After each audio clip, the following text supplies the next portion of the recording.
ابراہیم انکا حمید مجید۔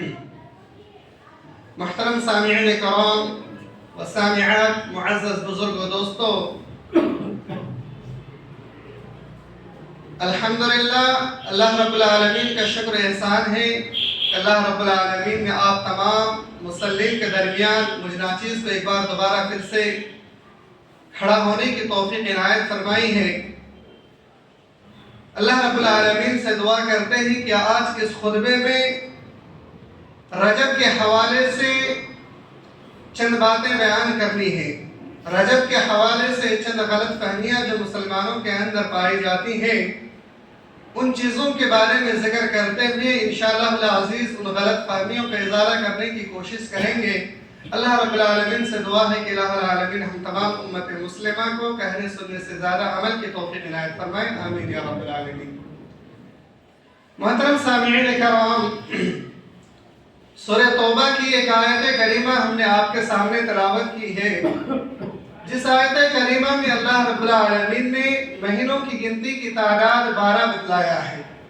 ہم اور آپ بھی جانتے ہیں، چاہے وہ انگریزی کیلنڈر ہو یا پھر وہ اسلامی کیلنڈر ہو یا پھر انگریزی اور اسلامی کیلنڈر سے پہلے مختلف کیلنڈر گزر چکے ہیں، ان کیلنڈروں میں بھی کیوں نہ ہو، ہر دور میں مہینوں کی تعداد 12 ہی رہا ہے، اور اسلام کے اندر بھی مہینوں کی تعداد 12 ہے، اور یہ مہینوں کی تعداد آج سے نہیں ہے بلکہ ہزاروں سال پہلے جب اللہ رب العالمین نے زمین و آسمان کو پیدا کیا اسی وقت سے ہے، اور اس بات کا ثبوت اللہ رب العالمین نے خود قرآن حکیم کے اندر دیا ہے۔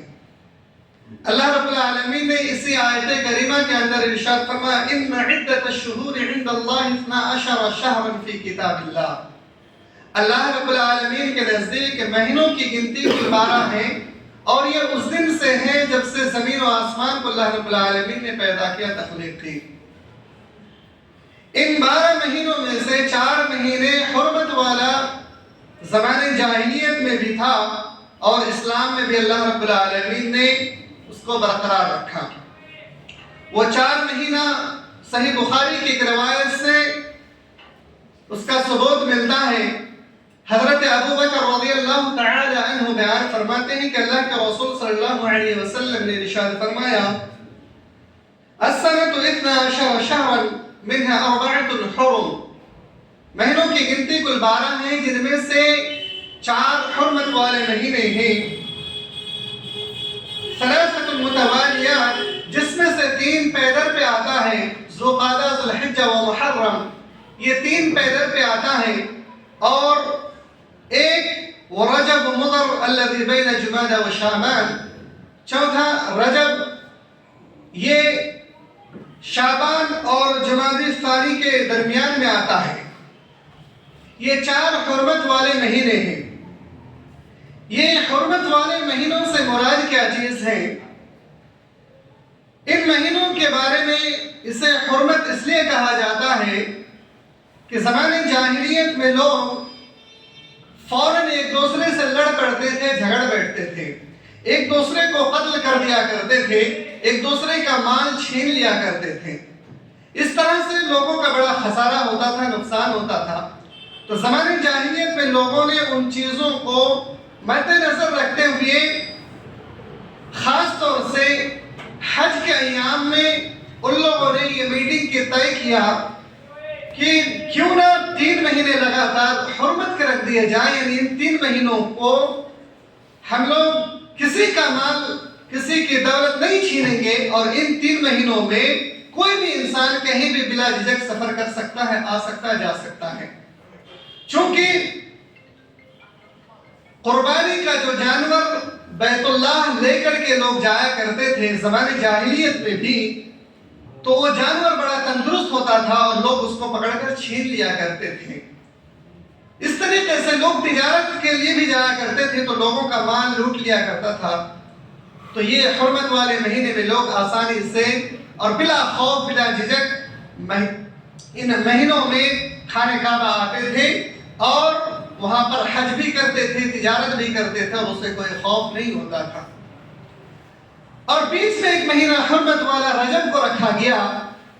اس مہینے میں بھی جنگ و قتال کو اور آپسی لڑائی کو بند کرتے تھے، اور اس مہینے کو وہ لوگ بڑی ہی تعظیم اور عظمت سمجھتے تھے۔ اس مہینے میں وہ لوگ ایک طرح کا پوجا پاٹ کیا کرتے تھے، رسم و رواج اپنایا کرتے تھے۔ تو ان مہینوں کو اللہ رب العالمین نے اسلام میں بھی برقرار رکھا کہ اسلام میں بھی یہ 4 مہینے آپس میں جنگ و جدال قتال سب بند ہو جائے گا۔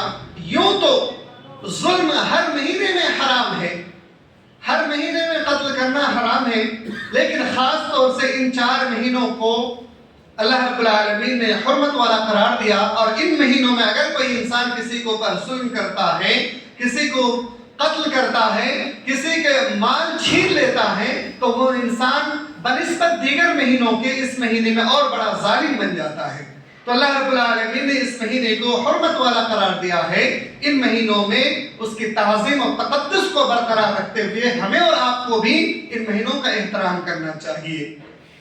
اللہ کے رسول صلی اللہ علیہ وسلم سے کچھ لوگ آئے اور آ کر کے زمانے جاہلیت کے لوگ ان مہینوں کے بارے میں سوال کیا۔ یسألونک عن الشہر الحرام قتال فیہ، اے اللہ کے رسول صلی اللہ علیہ وسلم آپ بتائیے ان مہینوں میں کیا ہم قتل کر سکتے ہیں یا نہیں؟ تو اللہ رب العالمین نے آیت نازل فرما دی، فرمایا کہ وہ آپ لوگ حرمت والے مہینوں میں قتل کرنے کے حوالے سے سوال کرتے ہیں، آپ ان سے کہہ دیجئے کہ اس مہینے میں قتل کرنا کبیرہ گناہ ہے، دیگر مہینوں کی بنسبت زیادہ خطرناک جرم ہے اگر آپ ان مہینوں میں کسی سے لڑائی کرتے ہیں، جنگ کرتے ہیں تو اس مہینے میں جنگ و جدال کرنا دیگر مہینوں کے بنسبت زیادہ خطرناک گناہ ہے اور کبیرہ گناہ ہے۔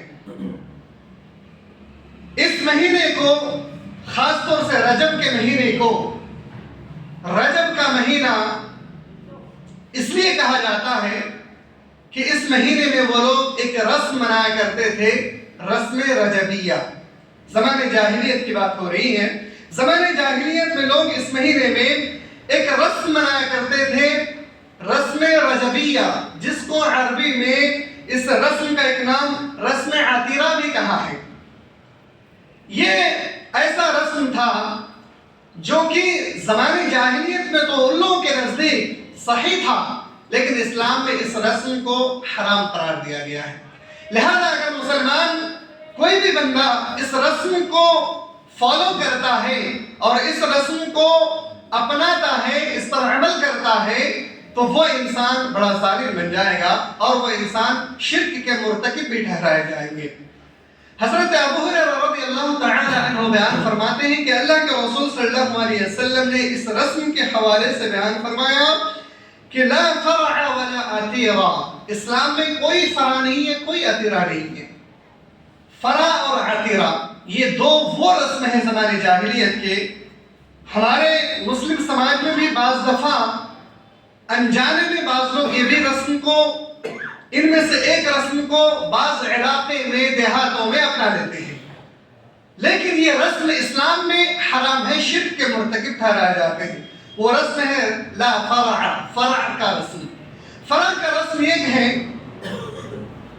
کہ جب کسی کے گھر میں کوئی بچہ پیدا ہوتا، جانوروں میں سے اونٹ، گائے، بھیڑ، بکری وہ لوگ پالتے تھے، ان جانوروں میں سے جو سب سے پہلا بچہ پیدا ہوتا، اس بچے کو اپنے بتوں کے نام وہ لوگ ذبح کرتے تھے۔ جو جانور کا پہلا بچہ ہوتا تھا اپنی لائف کا، اس بچے کو اپنے بتوں کے نام پہ وہ لوگ ذبح کرتے تھے۔ اس کو فرع کہا جاتا ہے عربی میں، اور شریعت اسلامیہ میں یہ رسم حرام ہے۔ گاؤں دیہاتوں میں بعض علاقوں میں بھی یہ رسم پایا جاتا ہے کہ فصلیں ہوئی، گیہوں کا فصل، دھان کا فصل اور دیگر فصلیں، جب فصلیں ہوتے ہیں تو ایک رسم منایا جاتا ہے کہ فصل جب ہم کاٹ کر کے گھروں میں لاتے ہیں تو اس فصل میں سے سب سے پہلے ہم اس کو نکال کر کے ایک پارٹی کرتے ہیں اور ایک رسم مناتے ہیں کہ ہمارے گھر نیا ایک اللہ رب العالمین کی طرف سے اللہ رب العالمین کی طرف سے ایک برکت آئی ہے، اللہ رب العالمین کی طرف سے ہمیں اناج ملا ہے۔ تو ایک طرح کا رسم دیہاتوں میں منایا جاتا ہے جہاں پر لوگ کھیتی باڑی کرتے ہیں۔ تو اس طرح کا رسم اگر شریعت میں آج بھی اگر کوئی کرتے ہیں تو یہ حرام ہے۔ آپ کی نظر میں اگر کوئی انسان ایسا کرتا ہو، گرچہ وہ خود پارٹی بناتے ہوئے کرے، لیکن اس کو نہیں کرنا چاہیے، کیونکہ یہ رسم زمانے جاہلیت کا رسم ہے۔ گرچہ مسلمان اپنے کسی دوسرے بتوں کے نام پہ نہیں کرتے ہیں، لیکن پھر بھی ذہنیت اصل وہی ہے کہ اس رسم کو اپنایا جائے، لہذا اس رسم کو چھوڑ دینا چاہیے۔ اس کے بعد دوسرا رسم جو لوگ منایا کرتے تھے ولا عتیرہ، اور اس رجب کے مہینے میں وہ لوگ اپناتے تھے۔ عتیرہ اس رسم کو کہتے ہیں کہ وہ جانور جس کو رجب کے مہینے میں بتوں کے نام پر ذبح کیا جائے۔ جس طریقے سے ہم مسلمان اللہ رب العالمین کے حکم سے قربانی کا جانور ذی الحجہ کے مہینے میں ذبح کرتے ہیں، اسی طریقے سے زمانے جاہلیت میں اس دور کے جو لوگ تھے رجب کے مہینے میں جانور کو ذبح کرتے تھے، اور یہ کوئی بھی جانور ہو سکتا ہے۔ جانور کو اپنے بتوں کے نام پر ذبح کرتے تھے اور وہاں پر میلہ لگا کر کے وہ لوگ جشن منایا کرتے تھے۔ شریعت اسلامیہ میں اس چیز کو بین کر دیا، ختم کر دیا کہ شریعت میں یہ چیز جائز اور درست نہیں ہے، یہ حرام ہے۔ تو ان رسموں سے ہمیں اور آپ کو بچنا چاہیے، چونکہ غیر اللہ کے نام پر یا جس جگہ پر غیر اللہ کے نام پہ جشن منایا جائے، اس جگہ پر کوئی جانور ذبح کر کے کھانا شریعت اسلامیہ میں حرام ہے۔ آئیے سورہ مائدہ آیت نمبر 3 کے اندر اللہ رب العالمین نے حرمت کے حوالے سے چند چیزیں ذکر کی ہیں، ان چیزوں کو بھی سمجھ لیجئے۔ اللہ رب العالمین نے ارشاد فرمایا حرمت علیکم المیتۃ والدم ولحم الخنزیر، اللہ رب العالمین نے تمہارے لیے حرام قرار دیا ہے مردار جانوروں کا گوشت۔ کوئی بھی جانور ہو، اگر وہ جانور ذبح کرنے سے پہلے انتقال کر گیا، مر گیا ہو، اب اس کا گوشت ہم نہیں کھا سکتے سوائے 2 جانوروں کے، مچھلی اور ٹڈی۔ اس کے بارے میں واضح نص موجود ہے۔ تو اس کے علاوہ کوئی بھی جانور، جیسے ہم جو بھی جانور کا گوشت کھاتے ہیں، وہ جانور اگر ذبح کرنے سے پہلے مر جائے تو اس جانور کا گوشت نہیں کھانا ہے۔ اور میتۃ والدم، بہتا ہوا خون ہم کھا نہیں سکتے، خون ہمارے لیے کھانا حرام ہے، حلال نہیں ہے۔ والدم ولحم الخنزیر، سور کا گوشت شریعت میں حرام ہے۔ ولحم الخنزیر وما اہل به لغیر اللہ، اور وہ جانور جو اللہ کے سوا کسی اور کے نام پر ذبح کیا گیا ہو۔ شریعت اسلامیہ کے فالوور میں سے کچھ لوگ ایسے بھی ہیں جو اپنے باباؤں کے نام پر بھی ذبح کرتے ہیں۔ تو یہ چیز اگر کوئی انسان کرتا ہے تو وہ حرام ہے، چونکہ اللہ کے سوا کسی اور کے نام پہ، چاہے بتوں کے نام پہ ہو، انسانوں کے نام پہ ہو یا پھر باباؤں کے نام پہ ہو، اگر اس کے نام سے ذبح کیا جائے تو وہ چیز حرام ہے، اس کا گوشت نہیں کھا سکتے ہیں۔ اسی طریقے سے والمنخنقۃ، منخنقہ وہ جانور جو لوگ جانور گھروں میں پالتے ہیں، چھت سے کسی وجہ سے وہ گر گیا اور تار میں اس کا گلے لپٹ گیا یا پھر رسی سے اس کا گلے لپٹ گیا اور وہ گلا گھونٹ کر کے مر گیا ہو، کسی بھی صورت میں ہو، وہ خود ہی گر گیا ہو، کسی نے دھکے مار کے گرایا ہو اور اس کے گلے میں رسی لگ گئی ہو یا پھر تار وغیرہ سے گلا لپٹ کر کے گلا گھونٹ کر کے وہ اگر مر جائے، یا انسان خود اپنے ہاتھوں سے اس کا گلا گھونٹ دے اور جانور کو مار دے، تو وہ جانور کا گوشت کھانا حرام ہے۔ اسی طریقے سے والموقوذۃ، وہ جانور جس کو چوٹ لگ گیا ہو اور وہ جانور مر جائے۔ مثال کے طور پہ انسان لاٹھی مارا ہو یا پھر انسان بائک سے چل رہا تھا، چلتے ہوئے ٹکر لگ گئی ہو اور وہ جانور ذبح کرنے سے پہلے انتقال کر جائے، مر جائے، تو اس جانور کا گوشت بھی حرام ہے۔ اسی طریقے سے والمتردیۃ، اوپر سے چھتوں سے پہاڑ سے کسی جگہ سے اونچی جگہ سے گر کر کے جو جانور مر گیا ہو، وہ جانور کا بھی گوشت کھانا شریعت میں حرام ہے۔ والنطیحۃ، اسی طریقے سے جانور آپس میں جب لڑتے ہیں تو جانور کا سینگ ایک دوسرے کے جسم میں لگ جاتا ہے، لگنے کی وجہ سے اگر وہ جانور مر جاتا ہے، اس جانور کا گوشت کھانا بھی حرام ہے۔ اگر مرنے سے پہلے ذبح کر دے تو پھر حلال ہے، لیکن مرنے سے پہلے اگر ذبح نہیں کر سکتے ہیں تو اس کا گوشت بھی حرام ہے۔ وما اکل السبع الا ما ذکیتم، اسی طریقے سے درندے، بھیڑ، بھیڑیا یا پھر کوئی بھی درندہ ہو، کتا یا پھر دیگر درندے اگر کسی جانور کو پکڑ کر کے ذبح کر دے، کاٹ دے اور اس کے مرنے سے پہلے اگر آپ نے اس کو ذبح نہیں کیا ہو تو اس کا بھی گوشت کھانا حرام ہے۔ لیکن اگر اس کے مرنے سے پہلے اگر آپ نے اس کو ذبح کر لیا ہو تو وہ پھر اس کا گوشت کھانا حلال ہے۔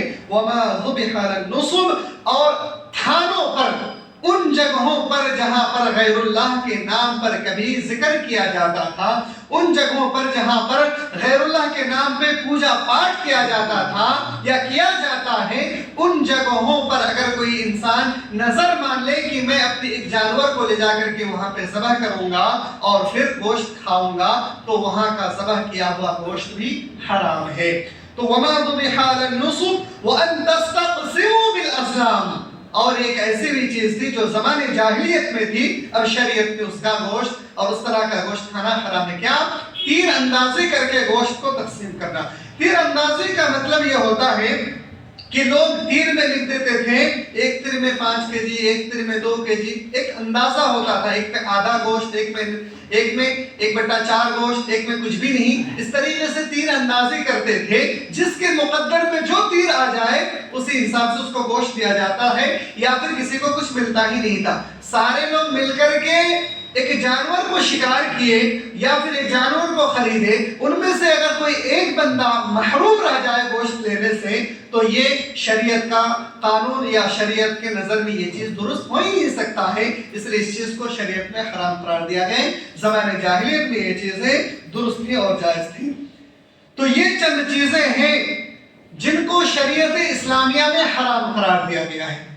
اس سلسلے میں ایک اور بات، ہم مسلمان اکثر چھٹیوں میں پکنک منانے کے لیے جاتے ہیں۔ پکنک مناتے وقت میں کیا وہاں پر اپنے جانوروں کو لے جا کر کے ذبح کر کے گوشت کھا سکتے ہیں یا نہیں؟ اس سلسلے میں ایک حدیث سماعت فرما لیجئے۔ حضرت ثابت بن ضحاک رضی اللہ تعالی عنہ بیان فرماتے ہیں کہ اللہ کے رسول صلی اللہ علیہ وسلم کے پاس ایک شخص آیا اور آ کر کے اللہ کے رسول صلی اللہ علیہ وسلم سے سوال کیا، اے اللہ کے رسول صلی اللہ علیہ وسلم، ہم نے بوانا نام کا ایک جگہ ہے، وہاں کے بارے میں نظر مانی ہے کہ ہم فلاں وقت میں جائیں گے اور ایک جانور کو ذبح کریں گے اور اس کو کھائیں گے پیئیں گے، وہاں پر ذبح کرنے کے حوالے سے۔ اللہ کے رسول صلی اللہ علیہ وسلم نے ان سے کہا کہ کیا وہاں پر کسی بت کی کبھی پوجا پاٹ کی جاتی تھی؟ اس نے کہا اللہ کے رسول اس جگہ پہ کبھی کسی بت کی پوجا نہیں کی جاتی تھی۔ پھر اللہ کے رسول صلی اللہ علیہ وسلم نے دوسرا سوال کیا کہ کیا وہاں پر لوگ کوئی جشن منایا کرتے تھے، یعنی غیر مسلمین کیا یہاں پر میلہ وغیرہ لگایا کرتے تھے؟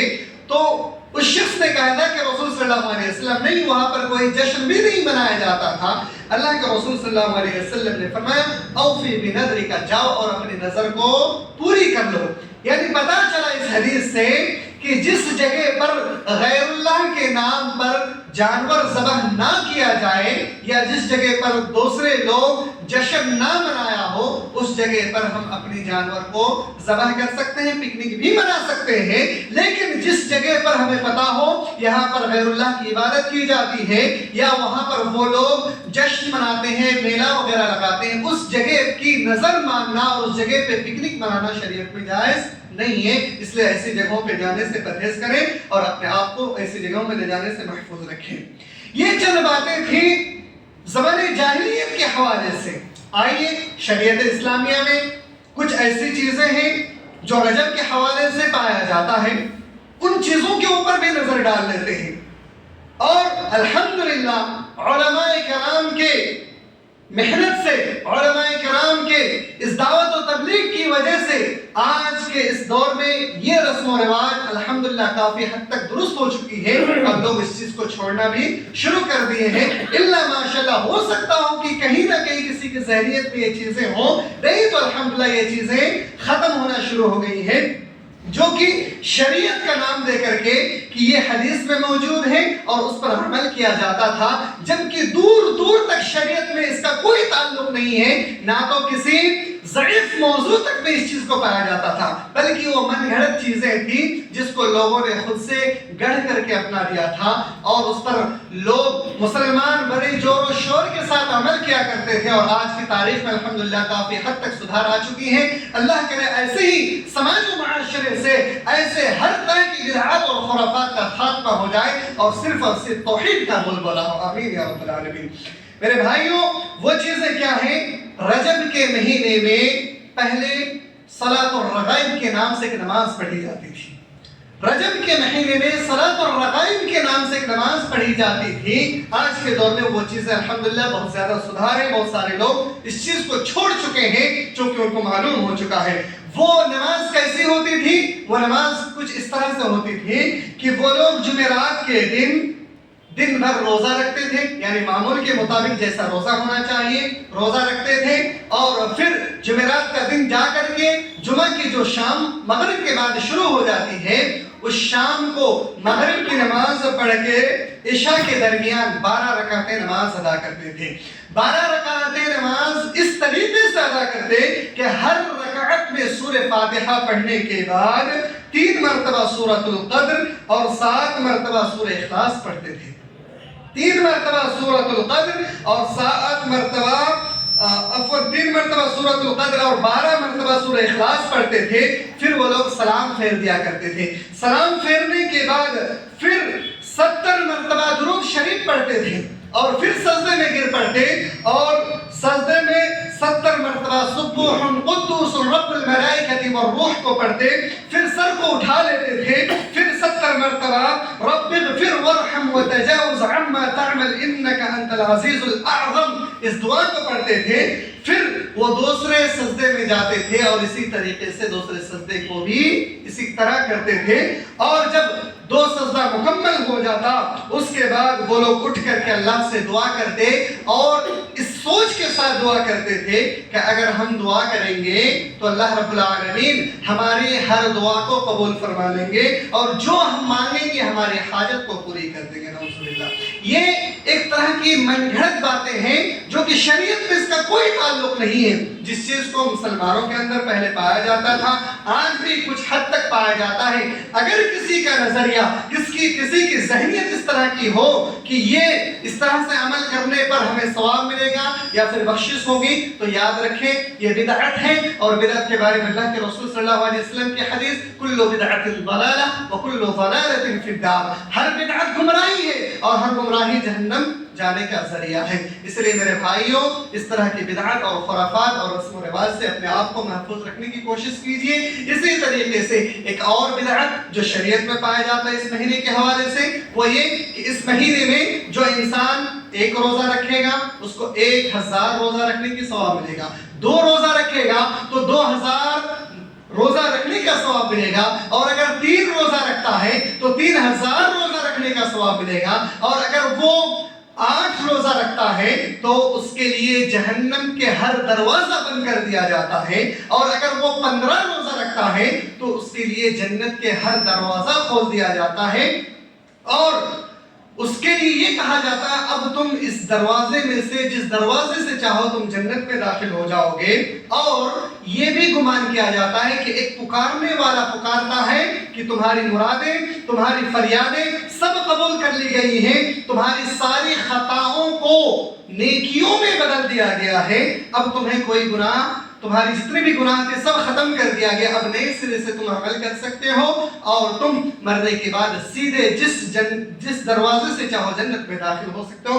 یہ ایک طرح کا نظریہ تھا مسلمانوں کے اندر۔ الحمدللہ یہ خرافات اور یہ برائیاں آج کی تاریخ میں ختم ہو چکی ہیں۔